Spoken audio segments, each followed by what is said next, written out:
Stanley Kubrick, ese enigma creativo que con cada uno de sus filmes tejió un velo de misterio, cuestionando lo que creíamos saber sobre el cine y sobre nosotros mismos, nosotras mismas. Pero antes de llegar a las grandes producciones, Kubrick comenzó su carrera desde abajo, casi como una sombra, en las calles de Nueva York. Bienvenidos a Radio Locura 66.6 FM, su podcast de arte, literatura e ideas en peligro de extinción, y también de esos momentos en los cuales uno se clava totalmente en los detalles de sus películas.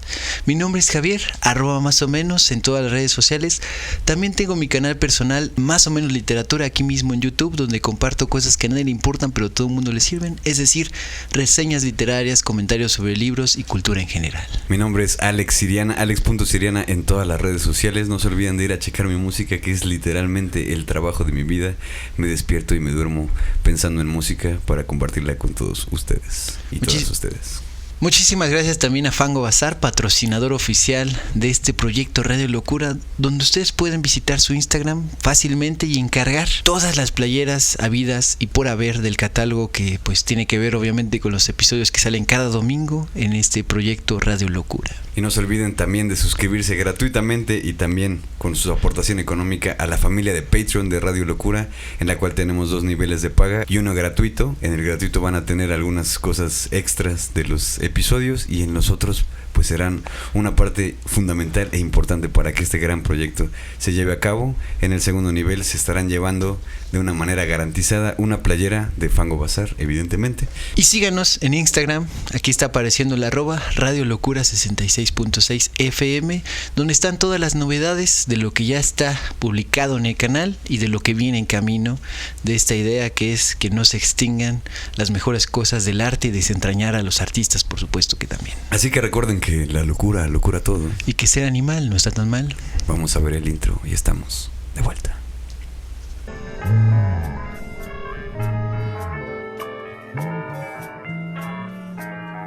Radio Locura 76.6 en frecuencia moderada. Ideas idiotas para gente inteligente. Adiós.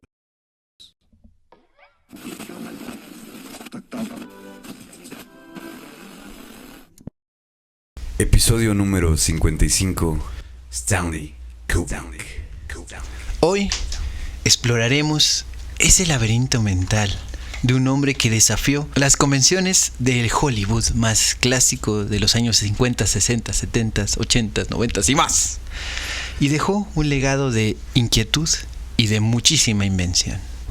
Stanley Kubrick, ese enigma creativo que con cada uno de sus filmes tejió un velo de misterio, cuestionando lo que creíamos saber sobre el cine y sobre nosotros mismos, nosotras mismas. Pero antes de llegar a las grandes producciones, Kubrick comenzó su carrera desde abajo, casi como una sombra, en las calles de Nueva York. Empezó siendo fotógrafo para la revista escolar, un terreno donde cultivó su ojo visual preciso, perfecto. Luego dio el salto a la revista Look, donde sus habilidades para capturar momentos fugaces y complejos lo impulsó hacia el cine. Su primera incursión en el cine fue entonces en el ámbito del documental, donde comenzó a explorar la vida real y sus complejidades, un interés que seguiría nutriendo a lo largo de su carrera, al igual que su pasión por el ajedrez, ese juego de estrategia y de reflejos mentales. El ajedrez fue una constante en su vida, una metáfora de su cine, donde cada pieza tiene un propósito y cada movimiento tiene que sí o sí contar. Además, en sus años jóvenes, Kubrick experimentó con la música siendo baterista de la Taft Swing Band, una banda de jazz, un arte que también influyó en su ritmo y en su cadencia cinematográfica, en la forma en que construía tensión y liberación en sus películas. Todo eso preparó el terreno para lo que estaba por venir en la carrera de Stanley Kubrick, un cine radical, inquietante y desafiante. En esta ocasión entonces vamos a estar viendo las grandes temáticas de las películas. Ya vimos que viene desde la fotografía, también la música siempre estará trastocando e impulsando su ritmo, pero tiene etapas en lo que viene siendo su cine, su carrera cinematográfica. Hablaremos de la mente híbrida de Kubrick, también estaremos cubriendo la guerra y la violencia, y visitaremos la mente humana y sus límites, también, ¿por qué no? La cuestión del enigma y lo sobrenatural también es algo muy potente de la carrera de Stanley Kubrick. Por supuesto. la fatalidad y el destino, otros de sus grandes temas, y cerraremos con una síntesis para pues también ponernos en situación de que el cine no es algo imposible y él nos los está demostrando con cada una de estas películas. Comenzamos entonces nuestro viaje con las primeras obras de un joven Kubrick en esta mente híbrida de Stanley. Películas que, aunque aún no mostraban toda su destreza, ya anticipaban lo que sería su inconfundible marca personal. Fear and Desire del 53 es una de sus primeras incursiones en el tema de la guerra, algo que le estará resumbando en su cabeza muchas veces. En esta está una historia donde aparentemente todo es sencillo y toma un giro profundo y existencial, muy clavado con esas películas clásicas todavía de los años 50. Pero en Killer's Kiss del 55, Kubrick comienza a jugar con lo psicológico, el suspenso y la violencia en un contexto muy urbano.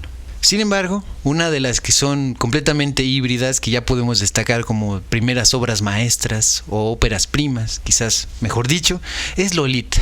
Lolita, una pregunta hecha película, de 1962, porque da un paso más allá a Stanley Kubrick, porque transgrede las normas sociales y desafía el concepto de lo que es moral y lo que no lo es. Un tema que seguirá explorando a lo largo de su carrera, porque hay que recordar que Lolita está basada en una novela de Vladimir Nabokov, una historia que, si ustedes no la conocen, es básicamente un profesor de literatura que llega y pide, se instala, ¿no? Renta un cuarto de una casa de una reciente viuda, o más o menos entre comillas reciente, y que tiene una hija. En el libro, la hija tiene menos de 12 años, en la película tiene alrededor de 15. En todo caso es una menor de edad y él ya es un hombre pues maduro, que si bien tiene toda esa parte de literatura... Dejen de meterse con los menores de edad. Sí, por supuesto que no hagan eso, Dios mío.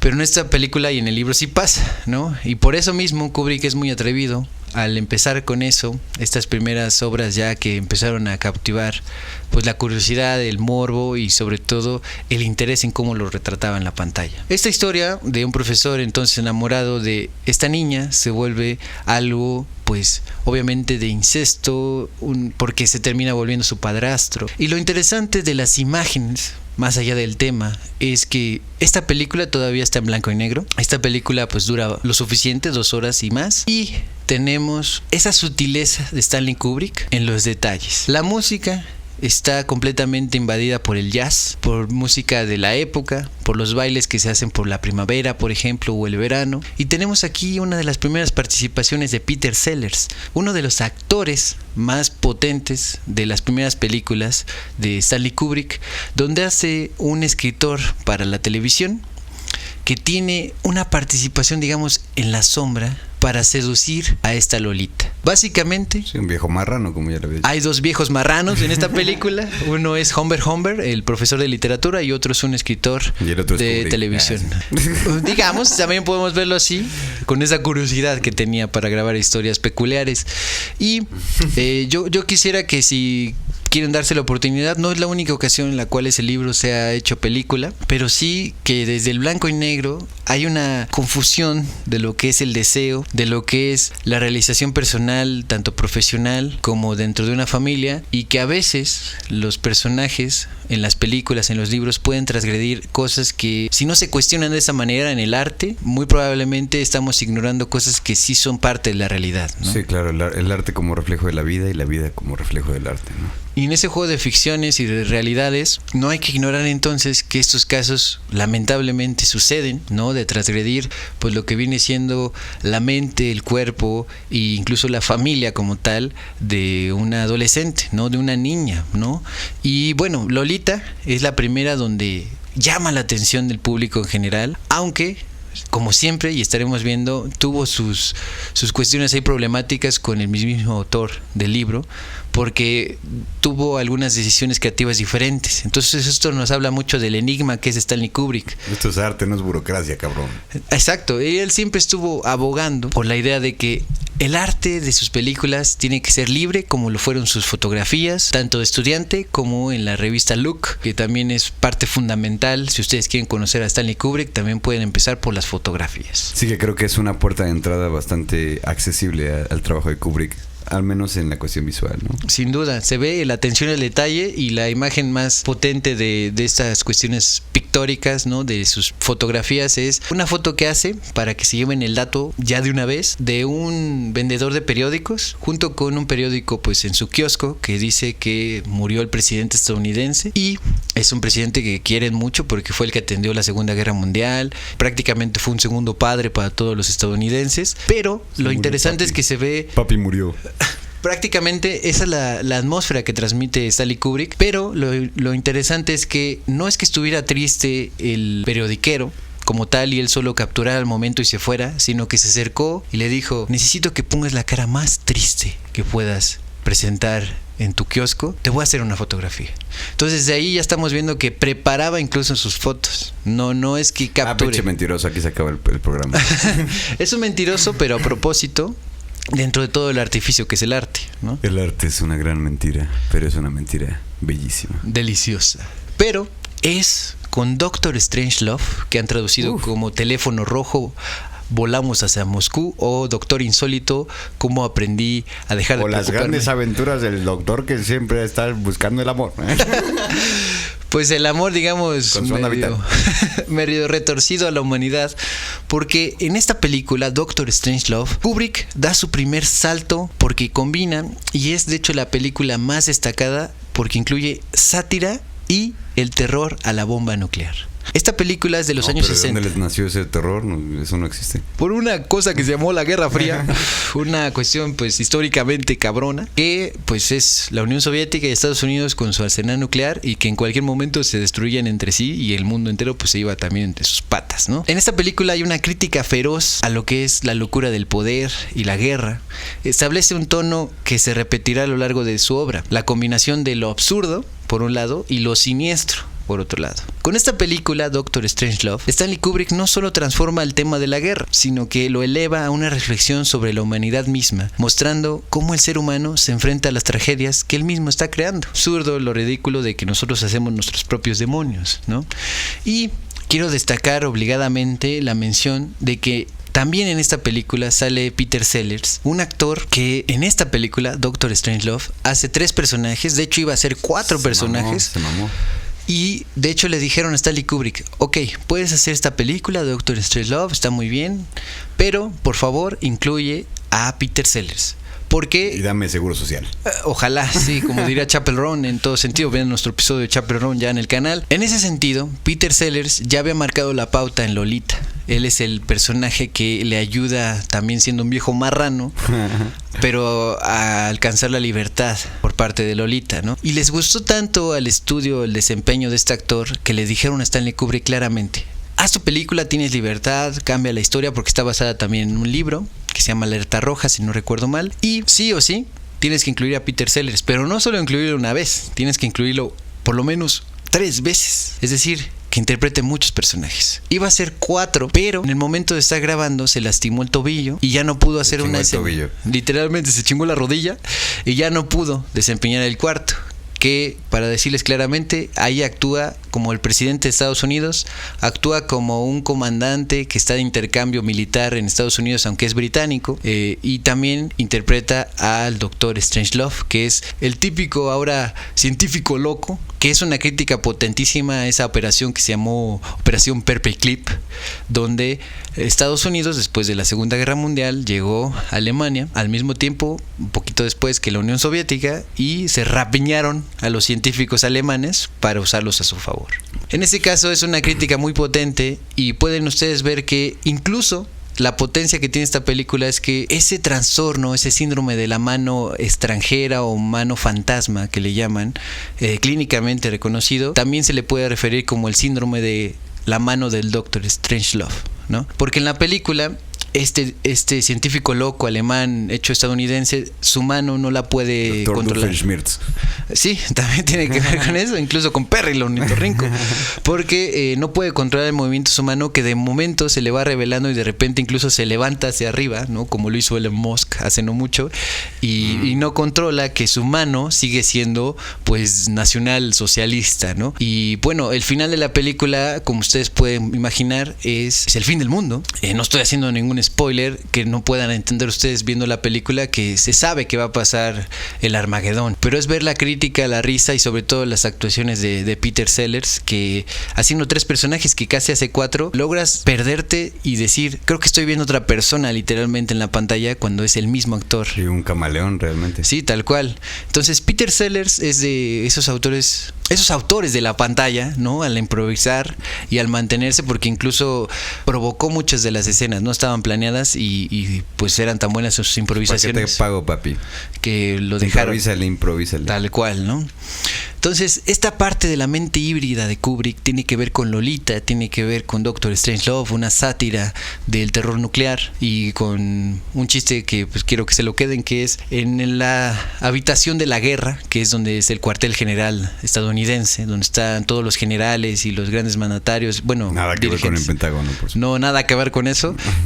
Hay un momento donde un general agarra al embajador soviético y lo como que lo controla un poco, ¿no? Lo tira a una silla y llega el presidente y les dice: caballeros, ustedes no pueden estar luchando aquí, este es el cuarto de la guerra, por favor, respeten. Y bueno, es la ironía constante. Quiero ser el pendejo más irónico del mundo. Sí. Y Peter Sellers es el presidente haciéndose chiste también en la pantalla. Pero afortunadamente Stanley Kubrick no fue la única vez en la cual se metió en la guerra y en la violencia en sus películas, porque es una constante en el cine de Kubrick. Y esta aproximación al tema de la guerra es profunda y desgarradora después de esta primera sátira de Doctor Strangelove. Primero hizo Paths of Glory, Senderos de Gloria, o Patrulla del Infierno, también la tradujeron, o la patrulla de la onda vital. Que tiene un Kubrick con una muestra de la brutalidad de la guerra, pero ahora desde la perspectiva de los soldados. Y en Doctor Strangelove estuvimos desde los cuarteles generales, los mandatarios, tanto de la Unión Soviética como de Estados Unidos. En el caso de Paths of Glory, tenemos la perspectiva de los que están literalmente en las trincheras de la Primera Guerra Mundial.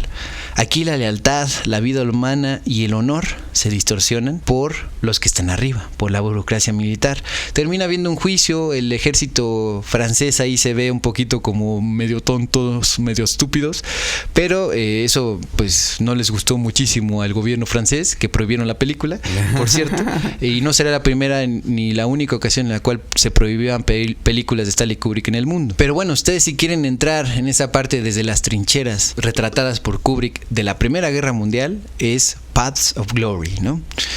Y también tiene otra donde está la violencia y la guerra, pero en tiempos más antiguos, en la película Spartacus. Nada que ver con la serie de los niños, aunque me encantaría porque es una gran serie. Spartacus. Exactamente, nada que ver, pero se parece. Esta película nos presenta una mirada de lo épico, de las grandes batallas. Fue la primera gran superproducción de Stanley Kubrick, donde tuvo miles de actores. La epopeya de Gilgamesh del cine. Pues sí, al menos de Kubrick, y que intentaría replicar después esa gran superproducción con algo de guerra, de violencia, pero que no le daría tiempo a realizar. Y de hecho los productores le dirían: no, Kubrick, eso sí que no puedes, porque pues ya como más de, pues ¿qué te gusta? Más de 4,000 extras, como que está medio imposible, y que te rentemos un pueblo completo, creo que no. Estoy hablando Pedro Páramo, qué vergas. Estoy hablando de... Vean el episodio de Juan Rulfo, por supuesto. Buenísimo, por supuesto. Estoy adelantándome un poquito, pero es otra película de guerra que no sucede. Era la historia de Napoleón. Entonces es uno de esos grandes hitos que intentó llevar a la pantalla la historia de ese gran generalísimo, que es el mismo Napoleón Bonaparte, pero que afortunadamente, aunque no hay película, tenemos todos los preparativos que hizo Kubrick, desde los detalles más clavados del vestuario hasta cuántas personas tenían que estar en un pueblo rentado o inventado en Francia para esa producción, ¿no? Qué locura, güey. Donde sí pudo hacerlo fue en Spartacus, donde Kirk Douglas era el protagonista, y él, precisamente este actor, lo invita a la película. Le gustó las películas anteriores y le dijo: ¿sabes qué? Pues no tengo a quien esté pues dirigiendo la película, me gusta tu trabajo, jálate. Todo iba bien, se logró el trato, una superproducción, pero como Kubrick, como siempre sucederá, quería controlar todo lo creativo de la película, terminó quitando casi absolutamente todos los diálogos de Kirk Douglas, y entonces se quebró la amistad de trabajo. Sí salió la película, sí existe, pero obviamente el actor se enojó muchísimo porque le dijo: güey, yo soy el productor de la película y estás quitando mis participaciones de mi propia película. Y a mí eso es algo que me vale verga. Eso fue lo que terminó diciendo Kubrick. Y a partir de ahí le quedó bien claro también, como a David Lynch, vean nuestro episodio, que el control creativo creativo total de las películas o de tus poemas o de tus dedicaciones a la pintura incluso, es algo que no debería de estar en discusión si de verdad quieres comprometerte como creativo, ¿no? Ese enigma creativo de Kubrick ahí también está pues resumbando, ¿no? En todo caso, Spartacus es la historia, para que se la lleven a casa, de un esclavo romano que intentó pues rebelarse y tal cual pues quitar a los que estaban dominando en ese imperio, y no le sale tan bien, terminan aplicándole la de Jesucristo, que es ponerlo en una cruz. Pero mientras tanto entendemos muchas cosas de la entrega entre camaradas que pues literalmente eran prisioneros, ¿no? Creo que es una de esas temáticas que también está basada en un libro que podemos empezar a ver como que Kubrick tenía esa inquietud por violencia y la guerra, pero muy desde lo más profundo del ser humano. Sí, intentando siempre tocar las aristas de lo más humano dentro de las problemáticas que él podía ver y que podía, por supuesto, representar de una manera magistral, como siempre lo hizo en el cine, ¿no? Y magistral, esa sí es indudablemente participé en mi programa. obra maestra de Stanley Kubrick, es Full Metal Jacket o La chamarra de cuero de hierro. o Nacido para matar, también la traducen así. Aquí sigue habiendo la guerra como temática, en este caso ambientada en la guerra de Vietnam. De Vietnam. Se abren las compuertas de agua. Y se hace la Tercera Guerra Mundial. Porque aquí hay algo casi insostenible, porque hay deshumanización, ya no hay honor, ya no hay una cuestión verdadera de, bueno, soy un prisionero, soy un esclavo como en Spartacus, ya no hay paths of glory, ya no hay senderos de gloria. Es aquí, te voy a fulminar, te voy a arrasar con todo tu criterio, tu pensamiento. Te voy a jaquetear. Tal cual, porque estos soldados, en su entrenamiento, dejen ustedes que les corten el pelo, es lo natural. Cortes el pelo gay. Dentro de la cuestión militar, sino que les destruyen completamente el pensamiento y la posibilidad de reacción. La violencia entonces en Full Metal Jacket no solo es física, es una violencia emocional, una violencia que va a penetrar en las mentes de los personajes y por extensión en todos los que estamos viendo la película. Full Metal Jacket tiene un ritmo vertiginoso, por lo menos en el primer tercio de la película. Yo que la estaba visitando para este programa, me parece que es de las películas donde menos he escuchado diálogos de uno a uno y más cantos grupales o pues reglas bien marcadas por el que les está obligando a seguir el entrenamiento, ¿no? Ahí salen pues cosas como que para él, el que dirige esto del entrenamiento, no existen diferencias ni de raza, ni de religión, ni nada, todos son basura para él. Y empieza desde ahí, ¿no? Anulándolos completamente para decirles, ustedes son máquinas de guerra, ustedes son marines, van a salir de aquí, mientras tanto son gusanos. Y empieza a ser bastante, pues, tajante, tanto así, no les quemo nada, porque pasa en la primera parte, en el primer tercio, que uno de los protagonistas termina, pues, volviéndose loco, porque lo juzgan por la cuestión de su sobrepeso, porque de repente, como él no logra todas las pruebas, castigan a todo el grupo. Esas técnicas de persecución de grupos, ¿no? De segregación de sectas, que también así funciona en muchos casos el militarismo, ¿no? Así es. Y en ese sentido, pues él termina volviéndose una máquina de guerra, pero que atenta contra los propios entrenados ahí y el líder, ¿no? El comandante o el grado que sea. Huérfanos de honor. Podría llamarse así si lo hubiera dirigido Steven Spielberg. Pero aquí, entonces, Kubrick no está haciendo para nada una glorificación de la guerra, sino está mostrando en la pantalla su efecto devastador en las personas. Terminan yendo los que sobreviven en el entrenamiento a Vietnam, y lo que quiero que vean de esa película, si no la han visto, es que hay un momento en la misma batalla ya dentro de Vietnam que baja un helicóptero y es un camarógrafo, un director, cuestiones de sonido, y entrevistan a los de la tropa. Y ese recurso de que el cine documental se meta en la ficción de esta película en Vietnam me parece algo sumamente potente, multidimensional, ¿no? Como justamente el director, que en este caso es Stanley Kubrick, está haciendo una referencia de lo que él mismo junto con sus inicios más lo que está poniendo en escena. Exacto. Está siendo totalmente autorreferencial, ¿no? Y creo que aquí sale la primera ocasión que voy a decir en el episodio donde hay referencias muy graciosas que también son muy desgarradoras a Mickey Mouse en medio de la guerra de Vietnam, porque en algún momento en la parte final de la película cantan el himno a Mickey Mouse. Yo ni sabía que existía eso. Esa mamada, neta. Una marcha a Mickey Mouse cuando están volviendo a casa los Mickey que sobreviven. Sí, porque ellos están, digamos, aspirando a sobrevivir a esto, que muchos de ellos fueron obligados, como el reclutamiento forzoso para Vietnam. No, eso no pasa. Y en ninguna Menos guerra, en México. ni siquiera en una guerra que esté pasando, por ejemplo, cerca de Israel, para nada.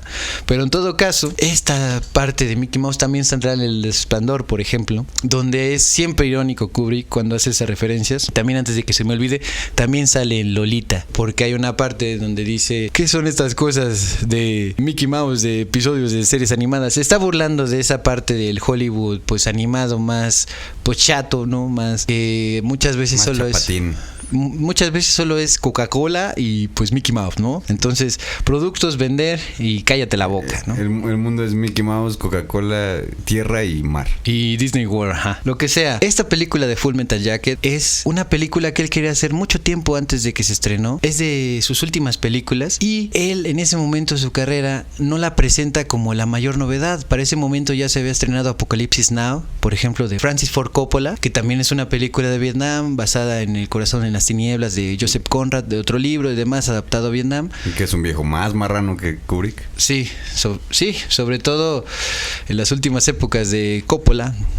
Francis, el padre, no Sofía Coppola. Vean nuestro episodio de Sofía Coppola, buenísimo también. Pero Kubrick, en este caso, ya como está al final de su carrera, no llega primero a presentar una película sobre guerra en Vietnam. No es el primero que lo hace desde estas producciones ya grandes. No, ni de lejos.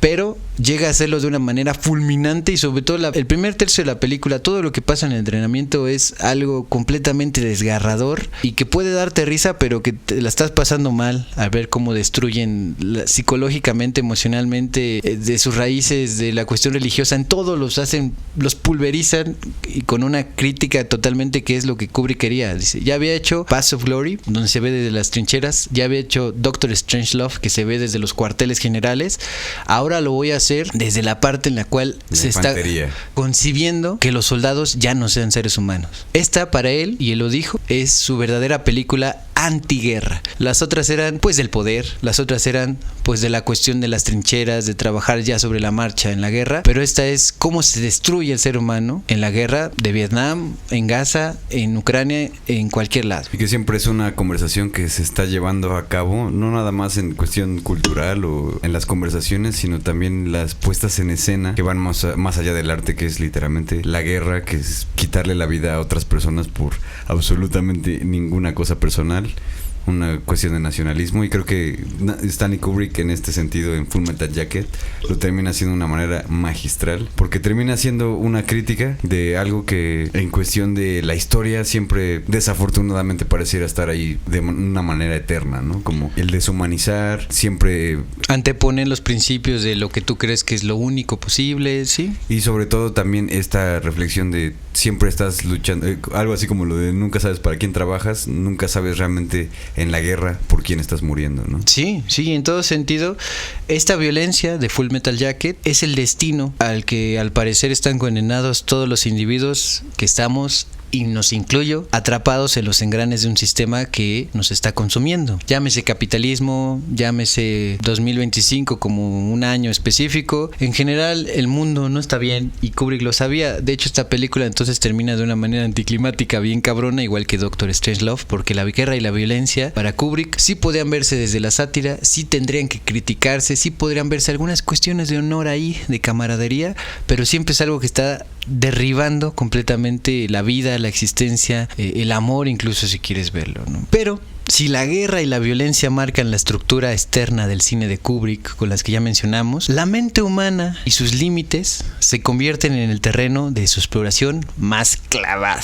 En La Naranja Mecánica del 71, Kubrick nos presenta a Alex Delarge, un joven que mediante un control psicológico muy extremo pierde su libertad de elegir lo que sea que haga o no haga. Esta película, La Naranja Mecánica, no solo cuestiona la moralidad del sistema, como después lo hará en Full Metal Jacket, Hackett, sino que también se adentra en los peligros de curar, entre comillas, a alguien a costa de su humanidad. Son estas ideas del conductismo, de esta psicología basada en estímulos, reforzamientos y recompensas, pero llevada a un mundo posapocalíptico o al menos alterno, porque se supone que La Naranja Mecánica no pasa en los años 70, 80, sino ya en el siglo XXI. Está basada también, estamos viendo una constante, Kubrick agarraba libros y los volvía a películas. En este caso, pues una obra literaria de Anthony Burgess, que también se llama La Naranja Mecánica, y de nuevo hará muchos cambios, sobre todo quitando el final de la novela, que no está en la película, aunque sí lo grabó, ¿no? Pero decidió cortarlo en su corte final, valga la redundancia que estoy diciendo.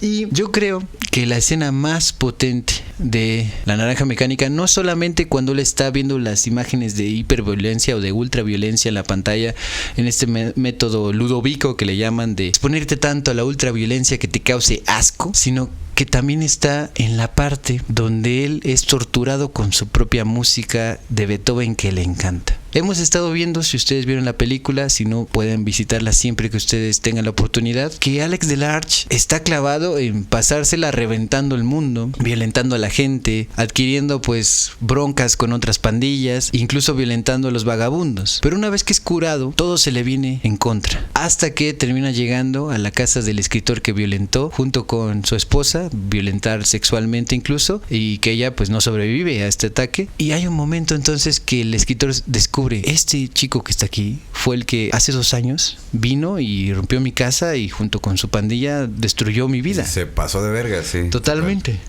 Y lo hizo cantando Singing in the Rain, ¿no? Que también es una ironía más de Kubrick con la música, ¿no? Y a lo que voy con esto es que la manera en la cual, si hemos visto que Beethoven le encanta, es el momento de conexión consigo mismo, Beethoven es usado en su contra porque ya no lo tolera. Específicamente una sinfonía que le pone, después de que lo duerme, lo seda y lo tortura con el propio Beethoven.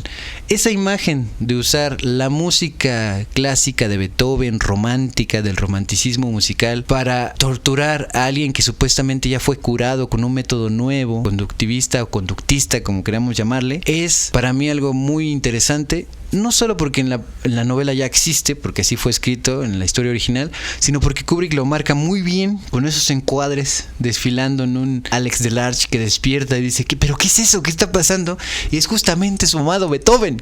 Y entonces es como si ustedes le pusieran la banda que más les encanta, la música que más les apasiona, para torturarles. Los alegres del Topo Chico.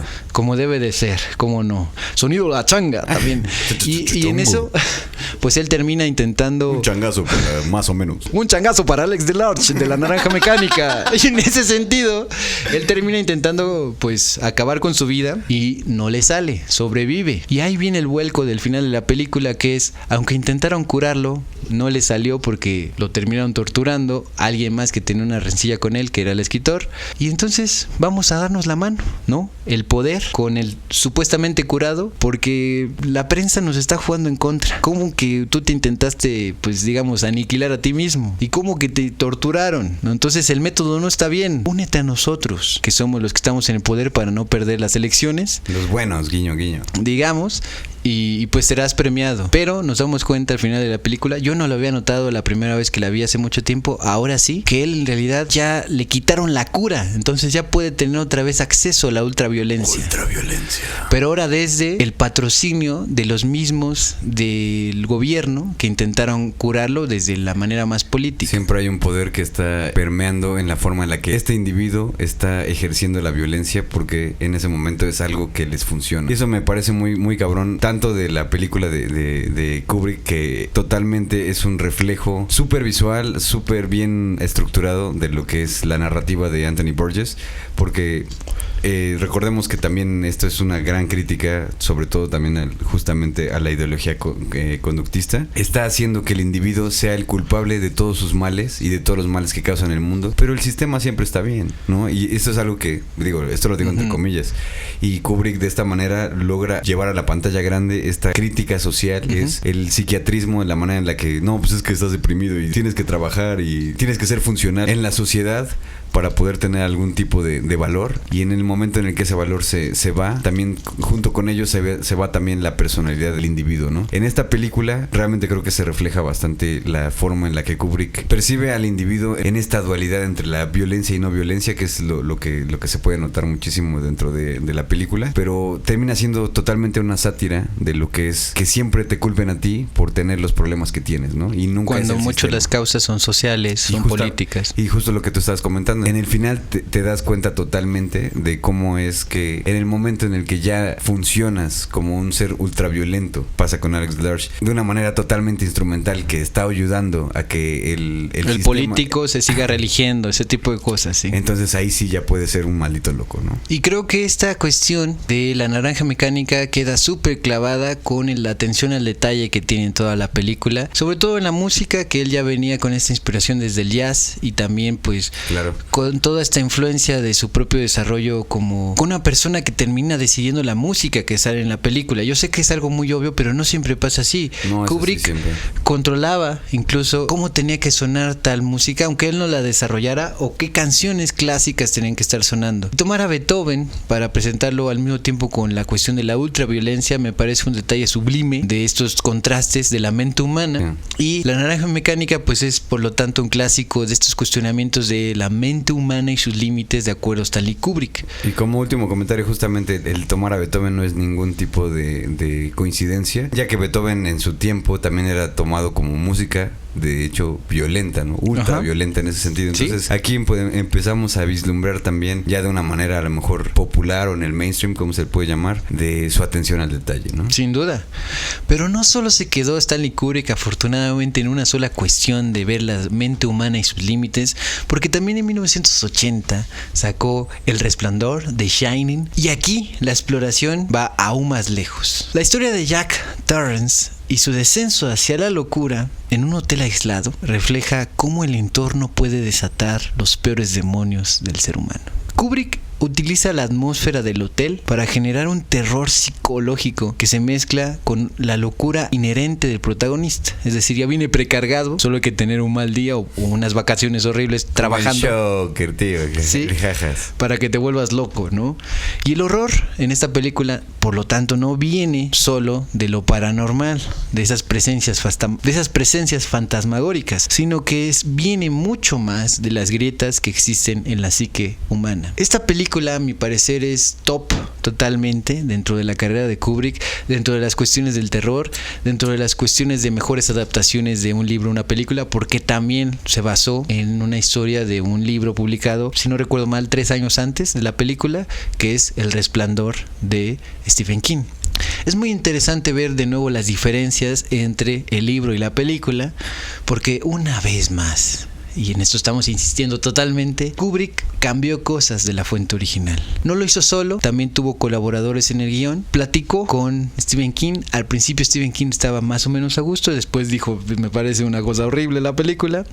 Pero lo interesante de esto es ver cómo inclusive aquella persona que le apoyó en el guión dijo algo que tiene que ver con esto de si lo popular no vale la pena en los libros o en el arte en general, porque dice The Shining, ¿no? El libro El Resplandor es una novela mediocre, pero es interesante ver cómo un autor del cine como Kubrick puede tomar una historia basura para hacerla una extraordinaria película. En ese sentido, entonces, ustedes tienen el mejor veredicto, ustedes lo sabrán mejor que nosotros, porque algunos son mucho más fan de la película, algunos son muchos más seguidores del libro. Y lo interesante y la escena que yo quiero retratar aquí para empezar a clavarnos más en The Shining es las 2 veces que sale, si no recuerdo mal, esa cascada en los elevadores de sangre es iconic, como dicen por aquí y por allá. Iconic as fuck.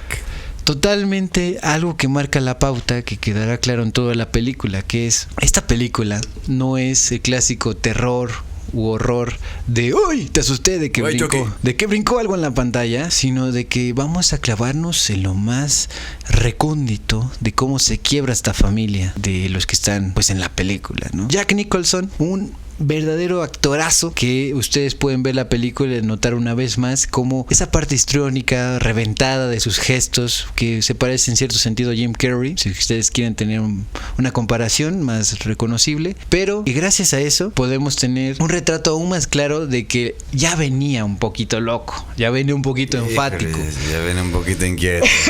ya venía un poquito así como alterado, porque no podía todavía escribir el libro que estaba planeando, es un escritor. Entonces tiene que tomar este trabajo de cuidador de este hotel alejado de toda la civilización durante el invierno. Y ustedes conocen mejor la historia que nosotros, y por eso estoy destacando estas escenas donde las cosas icónicas, también como el niño que desfila en los pasillos, pues ajedrecísticos, nunca mejor dicho con Stanley Kubrick, y vemos la Steadicam, ¿no? Ese manejo de la cámara que es completamente pues estabilizada, ¿no? Valga la repetición de sonidos, y podemos ver al niño completamente respirando esta atmósfera de un hotel que está vivo en sí mismo. El alcoholismo, la cuestión del control, la cuestión del fracaso, del bloqueo creativo está en esta película. El peligro de las máquinas de escribir.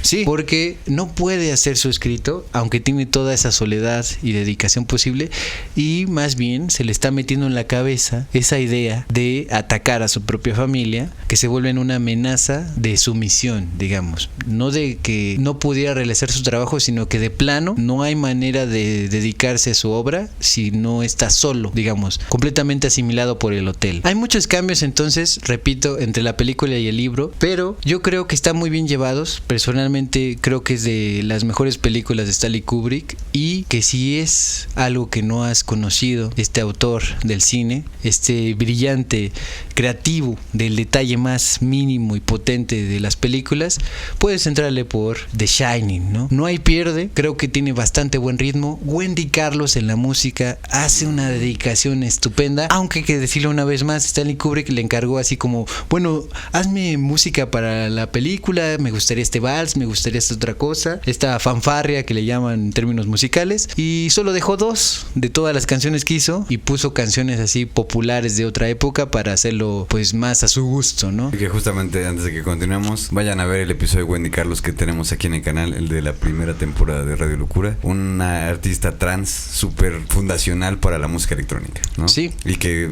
obviamente tiene su relevancia no nada más en la música electrónica, sino también en la historia del cine, trabajando junto a gigantes como Stanley Kubrick, ¿no? Y justo este gigante que cuida el detalle, pues muchas veces pareciera que era muy tirano, porque encargaba cosas que luego mandaba al carajo, ¿no? A sus colaboradores. Y también en esta película pues sucede eso de que rompió el récord Guinness de repetir las tomas, más de 100 tomas para hacer esa escena icónica donde Duvall, ¿no? La actriz, la esposa del protagonista, lo encuentra en esa gran habitación donde está intentando escribir, y llega con un bate, va a platicar con él entre comillas, después de que su hijo fue lastimado del cuello, Dan, el protagonista niño, y pues su esposo le responde de manera muy violenta y le termina dando un batazo.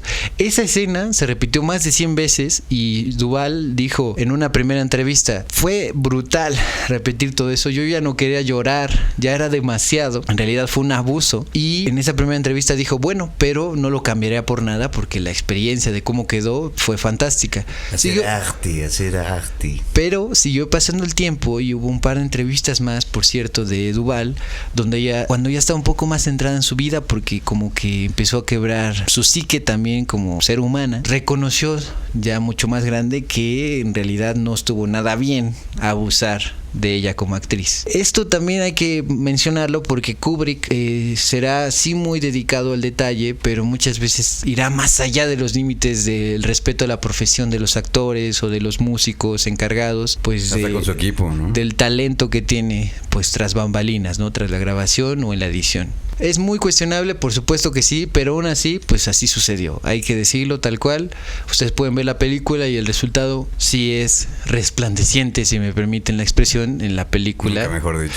Que pues presenta esta adaptación del libro de Stephen King. Y otra película, antes de dejar la mente humana y los límites cuestionados por Stanley Kubrick, es Eyes Wide Shut, con los ojos bien cerrados, la última película de Stanley Kubrick, donde nos lleva al terreno del deseo, la obsesión y el secretismo, donde la mente humana se enfrenta a los límites de lo desconocido. La sexualidad se convierte en esta película en un campo muy peligroso, lleno de lugares inestables, y las profundidades de las relaciones humanas se desnudan. Esa película fue para Kubrick una exploración de cómo se reprimen tanto el deseo como los motores para realizar el contacto humano con las parejas, con los amigos, con la profesión. Ahí sale pues dos actores muy reconocidos, Tom Cruise y Nicole Kidman. Y en todo este caso, aquí hay un misterio más allá de la película. Ahorita vuelvo a la historia,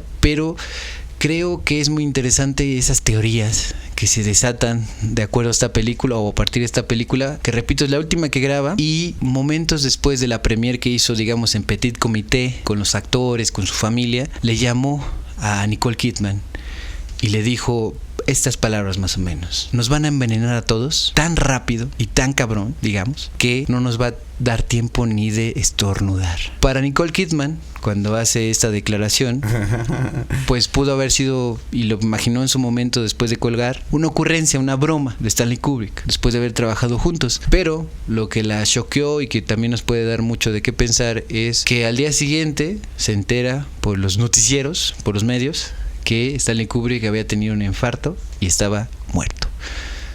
Esta cuestión ha desatado unos dimes y diretes conspiranoicos porque, vuelvo a la película, Tom Cruise no puede conectar de manera íntima con su esposa, aunque quisiera, y también su esposa le da a entender como: si no ha pasado, pues yo he buscado otras oportunidades de realizarme. Y en esto él entonces hace un viaje que lo invitan a una fiesta donde hay una orgía, ¿no? En la pantalla.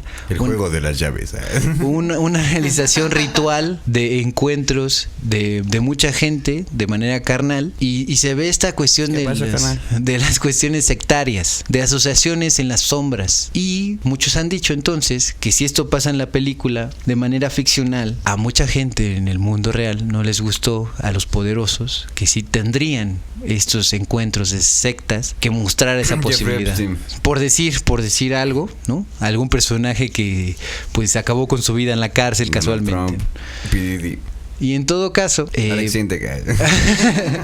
British Good Boys. En todo caso, creo que más allá de que sí el servicio secreto o las mismas asociaciones, sectas ocultas tomaron represalias en contra de Stanley Kubrick, creo que la película vale totalmente la pena. Es la última que hace y creo que maneja de una manera muy muy marcada de nuevo el detalle, sobre todo en la escena donde están platicando Tom Cruise y Nicole Kidman, donde ella le dice esto de pues yo puedo buscar otros caminos para mi deseo, que le insinúa que pues, le han sido infiel, y en ese sentido sexualidades alternativas, digamos, pues también puede entenderse así. Y creo que el manejo de la cámara, sobre todo cuando ha estado súper estable la toma y cuando ella se ríe y se tira al suelo como medio burlándose del chiste que le hizo entre comillas a su esposo, y la cámara la sigue y se desmonta de esa estabilidad, creo que es donde volvemos a ver a Stanley Kubrick con la atención al detalle de las tomas que hace, y no se diga de todas las tomas que hace de esta reunión de secta en esta fiesta oculta. Y también es la idea de que en esta película es un Nueva York, pero es un Nueva York de nuevo alternativo, creado en el set y que se ve completamente reconocible, pero tiene algo extraño. Y creo que lo onírico, esos momentos en los cuales uno no se termina de dormir ni de despertar, está en esta película, con los ojos bien cerrados. Estado hipnagógico. Para ser más técnicos.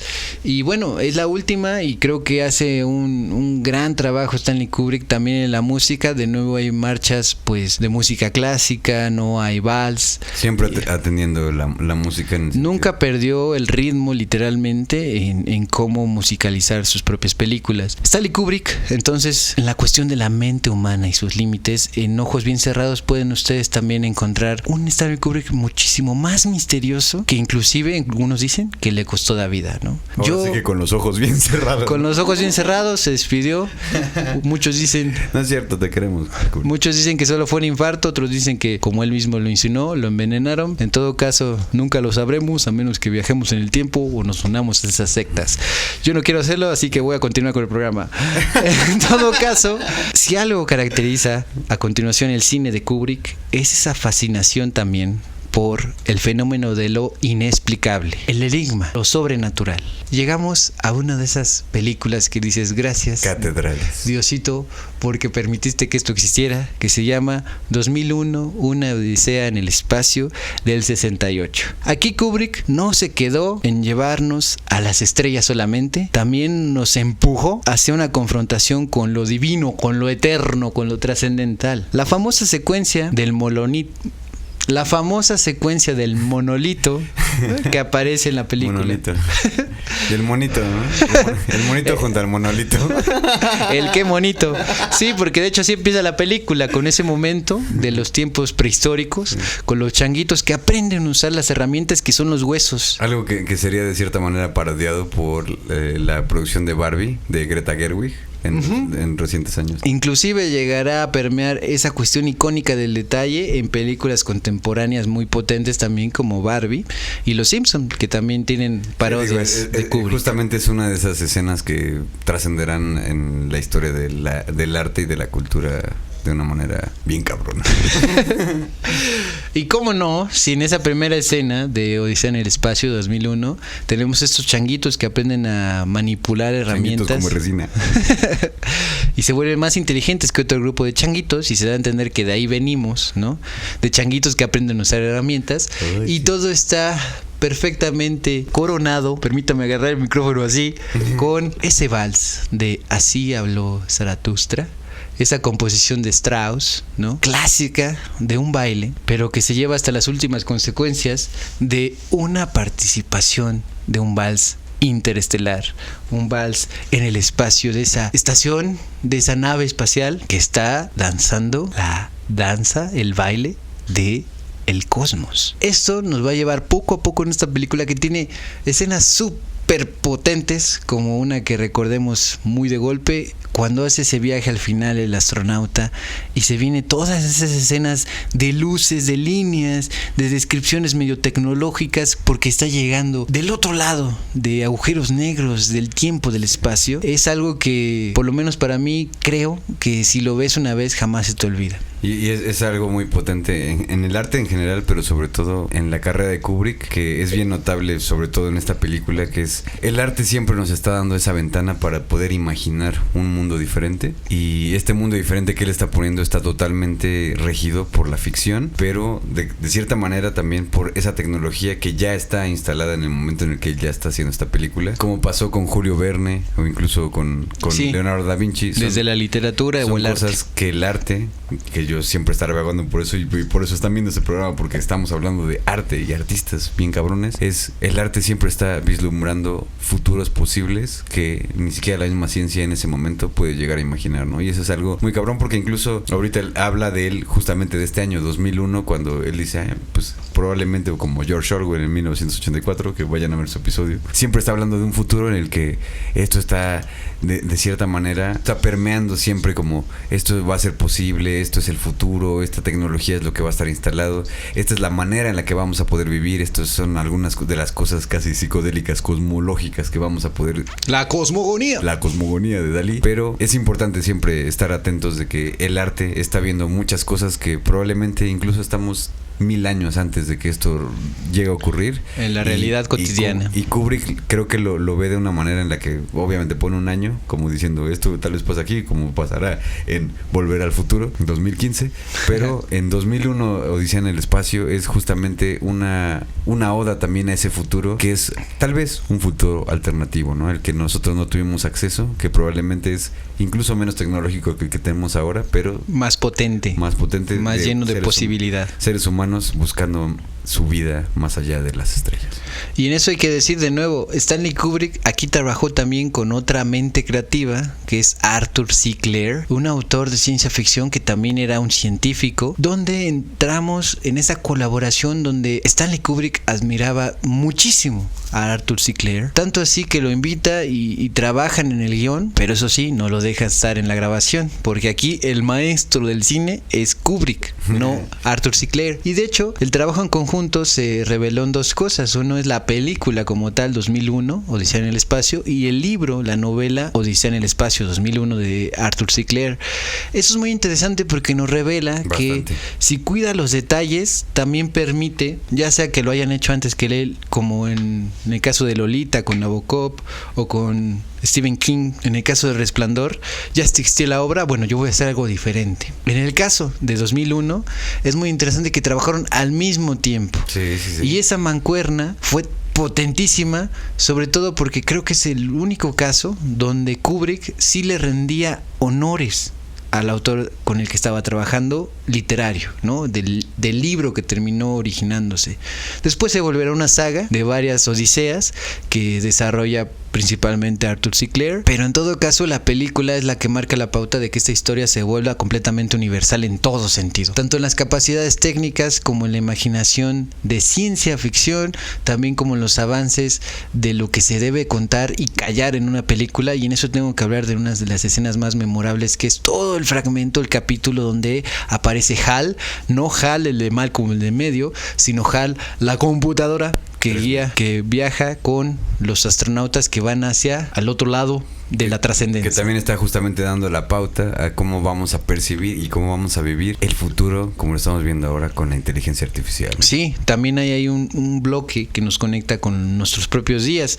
Es muy interesante, dato curioso también ahí, dato globito, es que él quería y platicó con la empresa que HAL se llamara y fuera patrocinado y armado con componentes de la empresa tecnológica estadounidense IBM, pero ellos se negaron. Le dijeron, no, pues cómo vamos a salir representando una máquina así que se revele. Qué bueno, por pendejos.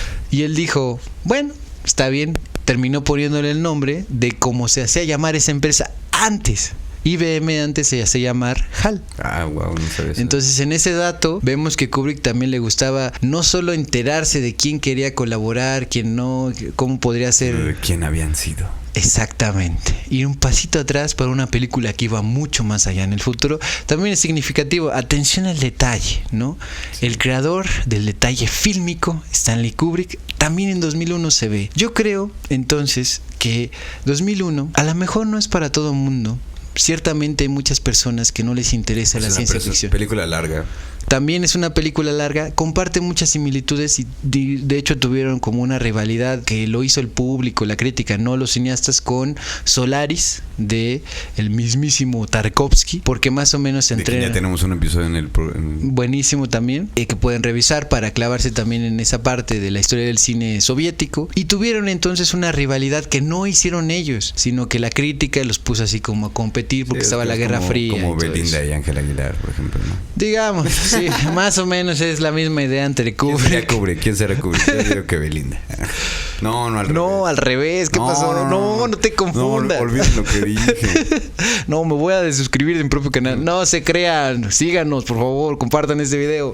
Y en todo caso, de Stanley Kubrick, más allá de competencias de quién lo hizo mejor en la ciencia ficción y adaptar un libro y demás, y Tarkovsky, Kubrick. A mí también me gusta muchísimo más Solaris, pero 2001, si te interesa imaginar otras ideas posibles y ver la perfección en esos encuadres que hace moviéndose sin gravedad, la estación espacial, el viaje intergaláctico, creo que te puedes dar un grandísimo... Y que en su momento era casi un acto de magia satánica el estar viendo una estación espacial girar, bailando, danzando. Y que se viera que uno de los astronautas viene bajando unas escaleras mientras el otro está sentado a la inversa. No, es magnífico. Hay gente que le voló la cabeza, por ejemplo, Gravity de Alfonso Cuarón, y estamos hablando de que esta película es del año 68.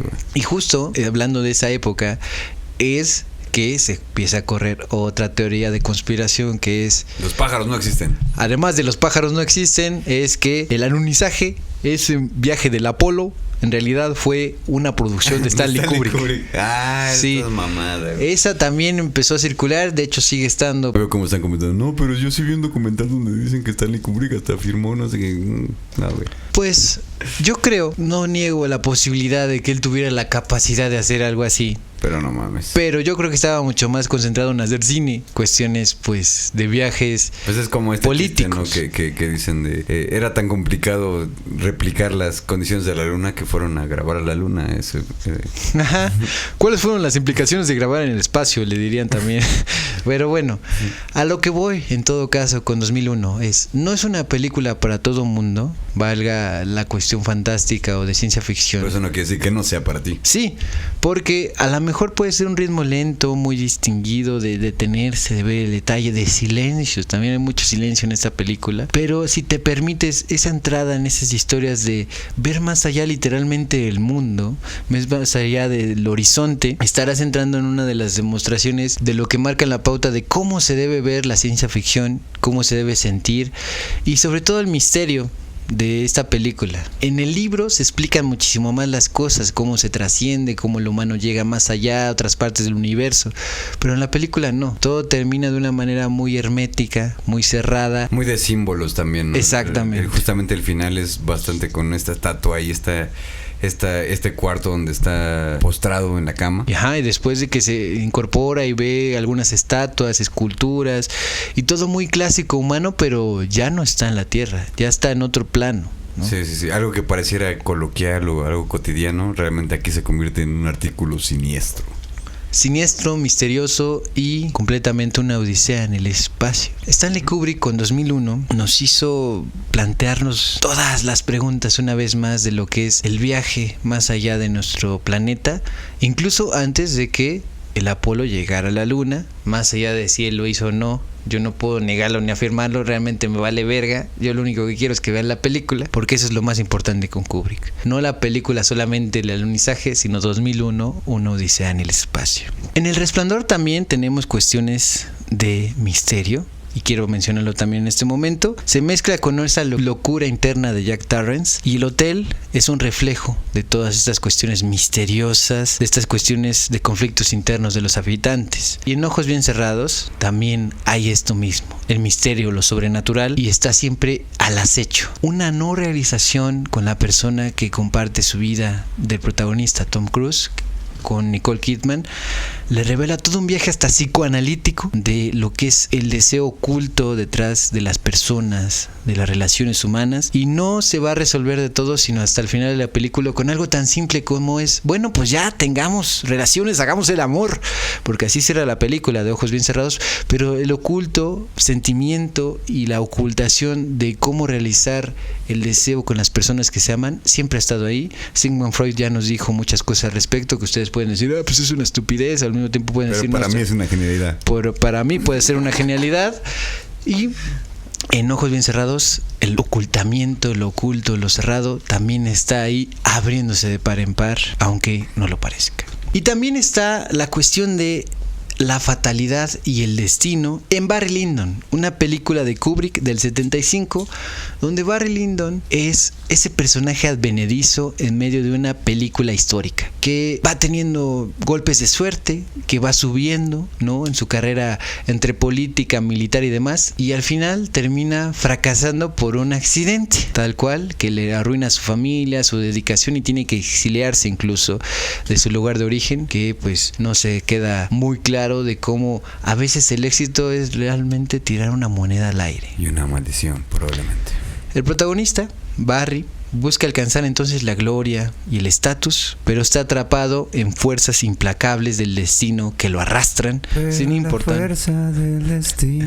Y eso hace que se anule cuán lejos él intente escaparse. Esta película, Barry Lyndon, es una película muy larga. Me parece que es la película más larga de Kubrick. Es una película de historia, no es una película de época, quiero decir. Y mucho de lo que después veremos, principalmente, por ejemplo, recuerdo en María Antonieta de Sofía Coppola, que ustedes pueden profundizar en su episodio, una vez más lo decimos aquí, que ya está en el canal, viene nutrida indirectamente también, pero muy potentemente, de Barry Lyndon de Kubrick, que si bien quiso hacer Napoleón, su gran película histórica, en Barry Lyndon sí lo logró, sí se estrenó, es muy larga.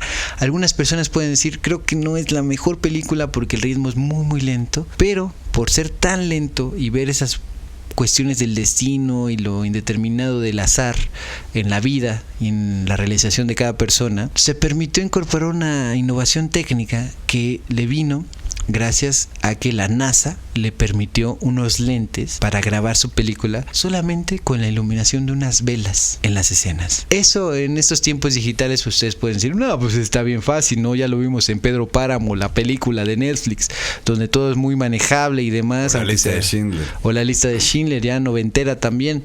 Pero en el caso de Barry Lyndon, que es en el 75, era muy difícil retratar, deja tú que sea colores, deja tú como sea, en cualquier caso con tan poca iluminación, y es un arte en sí mismo la cuestión de la iluminación en el cine y en cualquier caso de cuestiones pictóricas, ni se diga en diseño gráfico, pero Kubrick lo logra porque tuvo, digamos, esa colaboración con la NASA, que le pasan esos lentes que en realidad eran para telescopios, para investigaciones completamente científicas y trascendentales, potentísimas, con muchísimo presupuesto público y privado. Barry Lyndon es muy curioso que es la película más lenta, más de penumbras, de solo velas, de ceremonias muy de época, ¿no? En Irlanda, en Inglaterra, de este hombre que viene de la nada y termina con un éxito y de repente se le arruina todo, pero que al mismo tiempo combina técnicas completamente potentes y adelantadísimas en su filmación. Es una joya oculta,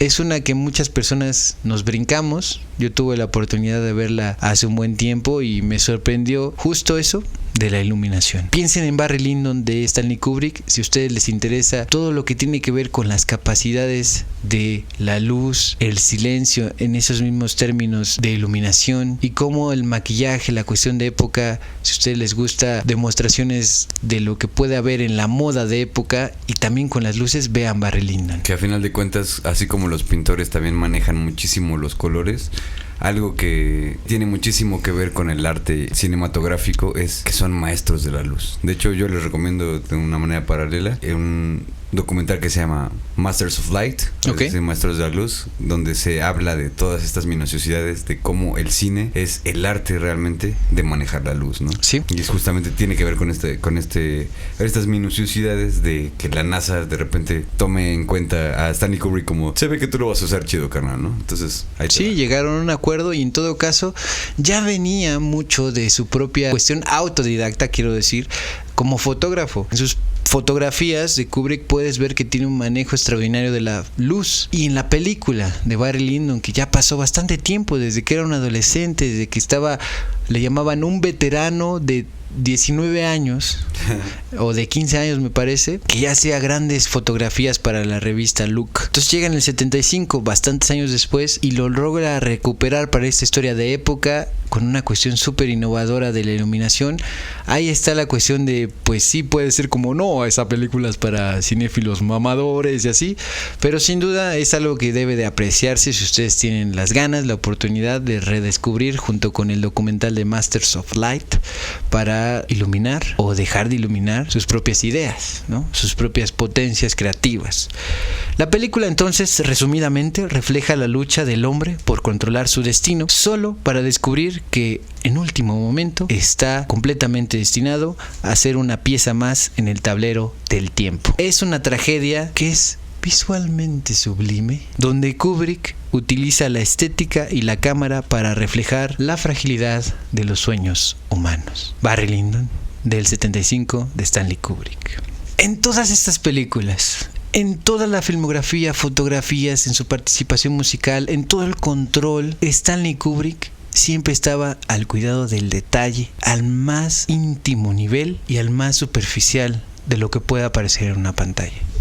Stanley Kubrick es esos momentos en la historia del arte en los cuales si te lo brincas te pierdes mucho, si te clavas a lo mejor nunca sales. Creo que junto con autores como por ejemplo Edgar Allan Poe en la literatura, claro, él desde lo gótico, pero también como David Lynch después, tiempo después, que como ya lo comentamos en su episodio, también inspiró a Kubrick, le encantó su primera película, ¿no? Eraserhead, ¿no? Así Cabeza es. de borrador.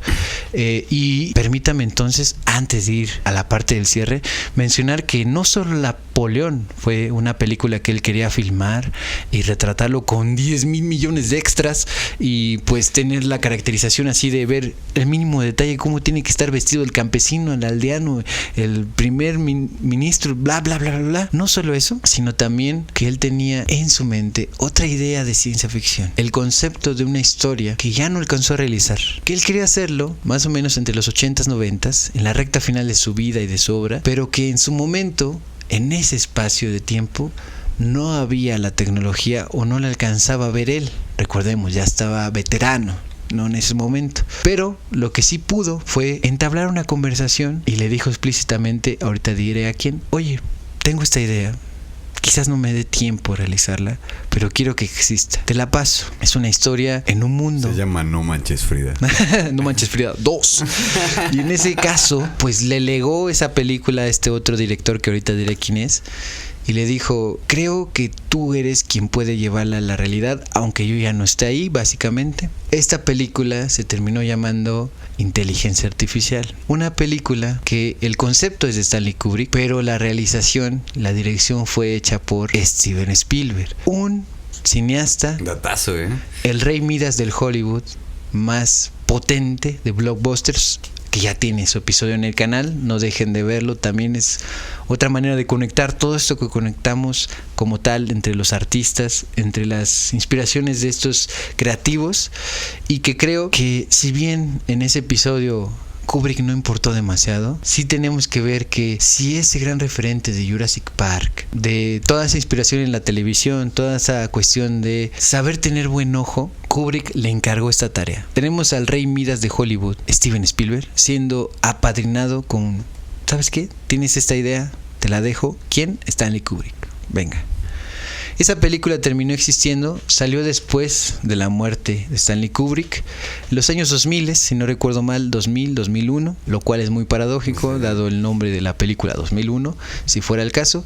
Pero creo que esta película, esta inquietud de Stanley Kubrick con la inteligencia artificial, que es una idea que ya no lleva a cabo, pero sí sucede en el mundo por Steven Spielberg, nos habla de un Stanley Kubrick que de nuevo vuelve a la ciencia ficción, pero una ciencia ficción total, pero ya en la Tierra. Es muy diferente a una odisea en el espacio, es una odisea en el propio ser humano, que nos distingue de algo que no fue creado orgánicamente, pero que sí piensa, que sí se articula, que es un cyborg, ¿no? Que es algo completamente mecánico, pero que siente, como termina pasando en la película, que el protagonista es el sexto sentido, llevado a la pantalla, plasmado por Steven Spielberg, pero que viene de esa semilla una vez más, que es el enigma creativo de Hollywood, o en contra de Hollywood, o más allá de Hollywood, que es Stanley Kubrick. Inteligencia Artificial, unos pueden decir, ya no cuenta como película de Stanley Kubrick. Otros podemos decir, pero bueno, tu tío, él lo hizo. Él se le ocurrió. Y si le dejas una de tus ideas a alguien que se distingue por seguir trabajando hasta la fecha, totalmente potente,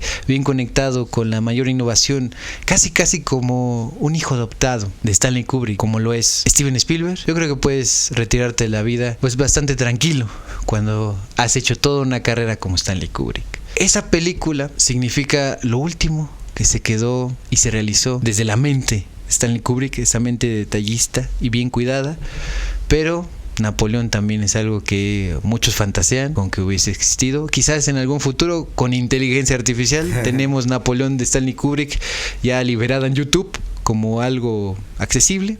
Quizás nunca lo sabremos, pero está disponible en internet y en distintos catálogos para que ustedes vean que él era completamente alguien que se clavaba desde lo más mínimo hasta lo más magnánimo de tener una superproducción de ese gran personaje súper interesante que podía tener su propio episodio, que es Napoleón Bonaparte, ¿no? En Radio Locura. Como comentario final, yo simplemente diría: Stanley Kubrick es realmente uno de los maestros, no solamente dentro de el arte que es la cinematografía, sino también del arte en general, ¿no? Okay, es una referencia obligada para todas las cosas que tienen que ver con clavarte en el proceso creativo, ¿no? Esto siempre intentamos aterrizarlo para las personas que lo están viendo con un aura de inspiración, con un aura de vamos a intentar hacer algo que los grandes maestros han hecho. Stanley Kubrick es uno de esos grandísimos referentes, por supuesto con sus matices, no todo el tiempo son cosas buenas, como hablamos de estos maltratos psicológicos que tenía hacia su equipo, no hacia los actores y actrices, pero definitivamente es una persona que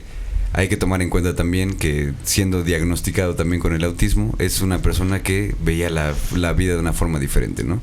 Y para mí es bien importante decir esto, porque el hecho de las neurodivergencias que ahora se toma de esta manera, siempre parecieran apuntar hacia una dirección en la que no todos podemos ver, ya que no todas las personas tenemos este tipo de percepción, pero Stanley Kubrick es una forma muy muy buena de entender cómo es que funciona la mente de alguien que no está viendo la realidad como la estamos viendo todos, ¿no? Sí, esa cuestión completamente descolocada, esa cuestión del detalle pero que no todo el mundo ve. Exactamente. Y esa dedicación absoluta, hiperfoco le llaman también, que pues Stanley Kubrick también es un ícono en ese sentido, que hay que redescubrirlo también ustedes y nosotros nos llevamos esa tarea, con que sí es la mente de un obsesivo, sí es la mente de alguien súper clavado, pero también es una mente divergente. Y creo que eso nos queda de tarea, y creo que eso es algo que no hay que dejar de lado, porque cada vez sigue siendo algo más reconocido, normalizado y tratado como lo que es, ¿no? La diferencia incluso dentro de la mente. Stanley Kubrick, el hombre entonces que desafió Hollywood, nos dejó un legado de películas que no solo nos entretienen, sino que nos obligan a cuestionar el mundo en general, nuestra naturaleza y nuestras realidades. Pero su genio no surgió de la nada. Desde sus primeros pasos en la fotografía, trabajando para la revista escolar y luego en Look, esa revista también icónica, Kubrick ya estaba perfeccionando su mirada única, esa habilidad para capturar la esencia de lo que normalmente está fuera de campo, a lo lejos. Fue allí, entre las sombras y luces de la fotografía, donde nació su obsesión por los detalles y la composición, un rasgo que se haría más evidente a lo largo de toda su carrera fílmica. También fue en sus primeros trabajos documentales donde Kubrick comenzó a explorar la vida real y sus complejidades, antes de trasladarlas al cine más de ficción, con un ojo clínico para la verdad ficcional y también el cuestionamiento a lo crudo y lo humano. El cine de Kubrick no se quedó en ser un cine de imágenes, sino de momentos congelados, como si cada fotograma estuviera diseñado para ser estudiado, analizado, clavado, como una partida de ajedrez que tanto le encantaba, donde cada pieza, repetimos como al principio, tiene un propósito y cada movimiento cuenta. Y al igual que en estas partidas de ajedrez, esto es muy constante en su vida. Un juego que más que solo ser un pasatiempo, se convirtió en una metáfora de su propio cine, un ejercicio donde hay estrategia, anticipación, control sobre los detalles, pero también sobre lo impredecible. ¿Y qué decir de la música? Esa otra pasión que Kubrick no solo cultivó, sino que también incorporó de manera única y total en sus películas. De su tiempo como baterista de jazz a su rol como coordinador tal cual musical en sus propias producciones, la música fue el pulso rítmico que marcó estas composiciones visuales, sus películas. Cada banda sonora, entonces, desde 2001, Una odisea en el espacio, hasta La naranja mecánica, es algo más que un acompañamiento, es una extensión de la narrativa que estamos viendo en la pantalla y de las emociones del propio Kubrick y nosotros acompañándolo. Un eco sonoro que resuena en la mente mucho después de que las imágenes ya se fueron. ¿Quién no recuerda Así habló Zaratustra haciendo el vals de las estrellas? Con cada una de estas pasiones, Stanley Kubrick construyó para nosotros su visión, que no fue solo cineasta, sino como un artista multidimensional, que entendía que el cine era una extensión de la vida misma, un juego, una lucha, una meditación sobre el destino o sobre el misterio, lo desconocido. Su cine, profundamente lleno de enigmas y radicalmente humano, aunque muchos decían que no consideraba mucho la emoción más profunda, sigue siendo un misterio que, como todo buen enigma, nunca dejará de estarse revelando. Esto ha sido Radio Locura de Stanley Kubrick, un cineasta, un potentísimo creativo, el creador del detalle fílmico, que también fue músico de jazz y que ahora para todas y todos ustedes ya lo pueden seguir disfrutando, retomarlo, recomendarlo, y si nunca han estado ahí, adentrarse tal cual en este sello único de Kubrick, que es: voy a intentarlo todo a mi manera. Quizás mucha gente no me entienda, en realidad solo recibí un Oscar, pero eso no importa, los premios están de más cuando esas películas siguen proyectándose y siendo disfrutadas tanto en tu pantalla del celular, como yo vi algunas de esas películas, como en los grandes proyectores que cada vez son más accesibles, para ver a Kubrick y seguir compartiendo el arte de el detalle de las películas y sobre todo de transformar ideas, dialogar con otros artistas para llevarlo a lo grande,